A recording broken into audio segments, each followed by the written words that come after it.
भाई जो गुरु बचन पे डट गए, कट गए फंद चुरा।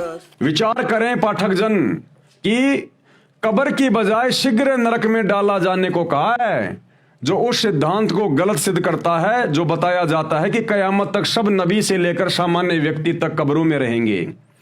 हजरत मोहम्मद जी की आसमान वाली यात्रा तो स्पष्ट कर ही रही है कि सब नबी व आदम जी अच्छी बुरी संतान ऊपर नरक व स्वर्ग में थे। और वैसे देखा जाए तो हजरत मोहम्मद जी की आसमान वाली यात्रा उनकी जीवनी में साफ साफ लिखी हुई है। वो तो कह रहे हैं कि मैंने सारे नबियों को देखा, हजरत आदम को देखा, उनकी अच्छी और बुरी संतानों को देखा।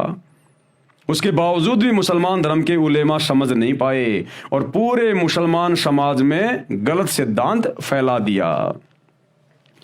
निष्कर्ष, कुरान मजीद के ज्ञान के साथ साथ हजरत मोहम्मद का अनुभव भी कम अहमियत नहीं रखता। हजरत मोहम्मद जैसे नेक नबी का जन्म हुआ तो कुरान का पवित्र ज्ञान मानव के हाथों में आया। जैसे बर्तन शुद्ध है तो घी डाला जाता है, अशुद्ध बर्तन में घी डालना उसे नष्ट करना है। कुरान का ज्ञान हजरत मोहम्मद जी को किस सूरत में मिला, इसकी जानकारी मुसलमान समाज के बच्चे बच्चे को है कि जिस अल्लाह ने कुरान का ज्ञान दिया उसे मुसलमान समाज अपना खालिक मानते हैं, अपना अल्लाह मानते हैं। उसी को कादिर यानी समर्थ परमात्मा मानते हैं। ये भी मानते हैं कि उस अल्लाह ने जो ज्ञान दिया उसे जिब्राइल फरिश्ता ज्यों का त्यों बिना किसी बदलाव के और नबी मोहम्मद जी की आत्मा में डाला। यानी कुरान शरीफ की आयतों में कोई मिलावट नहीं है, ये पूरा मुसलमान समाज मानता है। फिर हजरत मोहम्मद जी के मुख से बोला गया, उसको लिखने वालों ने लिखा।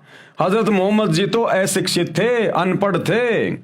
कुरान के ज्ञान को हजरत मोहम्मद जी प्राप्त होने की प्रक्रिया में यह भी बताया कि कभी हजरत को जिब्राइल सामने प्रत्यक्ष होकर ज्ञान बताता, कभी अप्रत्यक्ष यानी गुप्त रूप में ज्ञान बताता, कभी अल्लाह ताला सीधे ज्ञान नबी मोहम्मद जी की आत्मा में डाल देता। नबी मोहम्मद चद्दर से मुख ढककर लेट जाता, फिर कुरान का ज्ञान बोलता।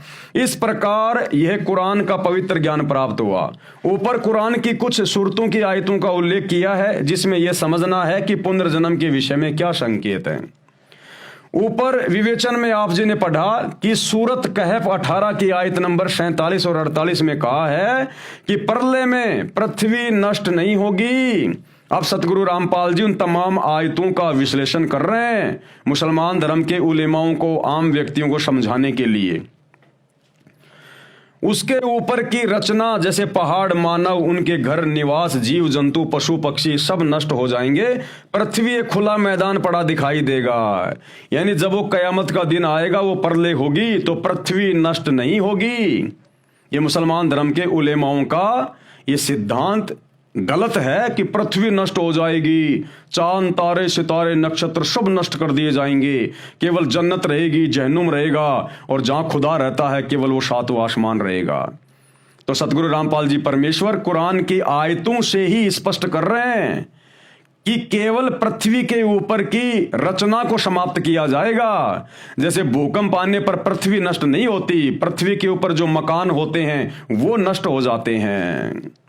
तो आपकी ये सूरत कहफ 18 की आयत नंबर 47 बिल्कुल साफ साफ कह रही है कि प्रलय में पृथ्वी नष्ट नहीं होगी।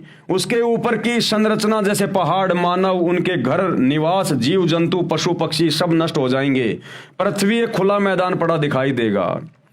फिर सूर मुल्क की 67 की आयत नंबर 2 में स्पष्ट किया है कि अल्लाह ने मरने और जीने का विधान बनाया है। मरने और जीने का विधान यानी जन्म लेना मरना, जन्म लेना मरना। मानव को जांचने के लिए कि कौन अच्छा काम करता है और कौन गलत काम करता है। फिर सूर अर रूम की 30 की आयत नंबर 11 में कहा है कि अल्लाह पहली बार सृष्टि को उत्पन्न करता है, फिर उसे दोहराएगा यानी पुनरावृत्ति करेगा। यानी अल्लाह पहली बार सृष्टि को रचता है, फिर उसे नष्ट करता है, फिर उसे फिर से दोहराएगा यानी वैसा ही उसे फिर से बनाएगा। तो मुसलमान धर्म के विद्वानों का ये सिद्धांत भी गलत साबित हो गया कि एक बार कयामत के बाद दोबारा से कायनात नहीं रची जाएगी, सृष्टि नहीं रची जाएगी। जबकि खुदा अल्लाह कबीर तो कह रहा है कि जिस प्रकार मैं एक बार इसको नष्ट करूंगा, फिर दोबारा इसे दोहराऊंगा, फिर से बनाऊंगा। कहा कि अल्लाह पहली बार सृष्टि को उत्पन्न करता है, फिर उसे दोहराएगा यानी फिर से बनाएगा, पुनरावृत्ति करेगा। सूर अंबिया 21 आयत नंबर 104 में कहा कि उस दिन आसमान को इस तरह लपेट देंगे जैसे पुलंदे में कागज लपेट देते हैं। जिस तरह हमने कायनात यानी सृष्टि को पहले पैदा किया था, उसे हम दोहराएंगे यानी फिर से सृष्टि को बनाएंगे। ये वादा हमारे जिम्मे है, हमने जरूर करना है। सूर अल बकरा 2 आयत नंबर 243 में अल्लाह ने मारा फिर उसको जीवन दान दिया। साफ साफ लिखा हुआ है सूर अल बकरा 2 आयत नंबर 243 में कि अल्लाह ने मारा और फिर उसको जीवन दिया। फिर से जीवन देने का मतलब है फिर से जन्म दिया। तो आप ये कैसे कह सकते हो मुसलमान धर्म के उलेमाओं कि हमारे धर्म की पुस्तकों में कहीं नहीं लिखा हुआ कि बार बार जन्म और मृत्यु नहीं होता। तुम्हारा अल्लाह खुद कह रहा है। सूर अल मुदस्सिर 74 आयत नंबर 26 और 27 में कहा है कि शीघ्र ही नरक में डाल दूंगा। ये क्या जाने नरक जहन्नुम क्या है, इससे भी कब्रों में रहने वाली बात गलत सिद्ध हुई। भाई जो गुरु बचन पे डट गए, कट गए फंद 84 के, कट गए फंद 84 के, कट गए फंद 84 के।